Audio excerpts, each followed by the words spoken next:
ನಮಸ್ತೆ, ನಾನು ಡಾಕ್ಟರ್ ಸುಷ್ಮಿತಾ, ಜನನಿ ಯೋಗ ಮತ್ತು ಪ್ರಕೃತಿ ಚಿಕಿತ್ಸೆ ಆಸ್ಪತ್ರೆ ಹರಪನಹಳ್ಳಿ. ಇಂದಿನ ವಿಡಿಯೋದಲ್ಲಿ ನಾವು ಗರ್ಭಧಾರಣೆಯ ಸಮಯದಲ್ಲಿ ನೀರಿನ ಮಹತ್ವದ ಬಗ್ಗೆ ತಿಳ್ಕೊಳ್ಳೋಣ. ಈ ಗರ್ಭಧಾರಣೆಯ ಸಮಯದಲ್ಲಿ ತಾಯಿಯ ದೇಹದಲ್ಲಿ ಹಲವಾರು ಬದಲಾವಣೆಗಳು ನಡೀತಾ ಇರ್ತದೆ.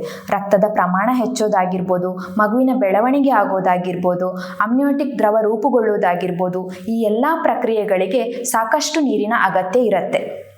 ಅಮೆರಿಕನ್ ಕಾಲೇಜ್ ಆಫ್ ಆಬ್ಸ್ಟೆಟಿಷಿಯನ್ಸ್ ಆ್ಯಂಡ್ ಗೈನಕಾಲಜಿಸ್ಟ್ಗಳ ಪ್ರಕಾರ ಗರ್ಭಿಣಿಯರು ದಿನಕ್ಕೆ 8ರಿಂದ 12 ಗ್ಲಾಸಷ್ಟು ನೀರನ್ನು ಕುಡಿಬೇಕಾಗ್ತದೆ. ಇದರಿಂದ ಆಗುವಂಥ ಲಾಭಗಳೇನೆಂದರೆ, 1.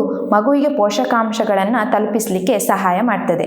ರಕ್ತ ಸಂಚಾರವನ್ನು ಸುಧಾರಿಸಿ ತಾಯಿಯಿಂದ ಮಗುವಿಗೆ ಪೋಷಕಾಂಶಗಳನ್ನು ತಲುಪಿಸ್ತದೆ. 2ನೇದು, ಅಮ್ನಿಯೋಟಿಕ್ ದ್ರವದ ಮಟ್ಟವನ್ನು ಕಾಪಾಡ್ತದೆ. ಈ ಅಮ್ನಿಯೋಟಿಕ್ ದ್ರವ ಮಗುವಿನ ಸುರಕ್ಷತೆ ಮತ್ತು ಬೆಳವಣಿಗೆಗೆ ಅಗತ್ಯವಾಗಿರ್ತದೆ. ತಾಯಿಯ ಸರಿಯಾದ ಹೈಡ್ರೇಷನ್ ಇದರ ಸಮತೋಲನಕ್ಕೆ ಸಹಾಯವಾಗಿರ್ತದೆ. 3ನೇದು, ಮಲಬದ್ಧತೆಯನ್ನು ಕಡಿಮೆ ಮಾಡ್ತದೆ.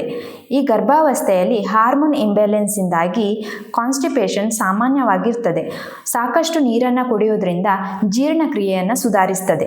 4ನೇದು, ದೇಹದ ಊತ ಮತ್ತು ಮೂತ್ರನಾಳದ ಸೋಂಕಿನ ಅಪಾಯವನ್ನು ಕಡಿಮೆ ಮಾಡ್ತದೆ. ಹೈಡ್ರೇಷನ್ ಉತ್ತಮವಾಗಿದ್ದರೆ ಟಾಕ್ಸಿನ್ಸನ್ನು ಹೊರಗೆ ಹಾಕ್ತದೆ ಮತ್ತು UTI ಇನ್ಫೆಕ್ಷನ್ನ ಅಪಾಯವನ್ನು ಕಡಿಮೆ ಮಾಡ್ತದೆ. 5ನೇದು, ತಲೆಸುತ್ತು ಮತ್ತು ದೌರ್ಬಲ್ಯವನ್ನು ತಪ್ಪಿಸ್ತದೆ. ನೀರು ಕಡಿಮೆಯಾದರೆ ಡಿಹೈಡ್ರೇಷನ್ನಿಂದಾಗಿ ತಲೆಸುತ್ತು, ದೌರ್ಬಲ್ಯ ಮತ್ತು ತಲೆನೋವು ಕಾಣಿಸಿಕೊಳ್ಬೋದು. ಆದ್ದರಿಂದ ಪ್ರೆಗ್ನೆನ್ಸಿ ಟೈಮಲ್ಲಿ ಆಹಾರ ಎಷ್ಟು ಮುಖ್ಯನೋ ನೀರು ಕೂಡ ಅಷ್ಟೇ ಮುಖ್ಯ ಆಗಿರ್ತದೆ.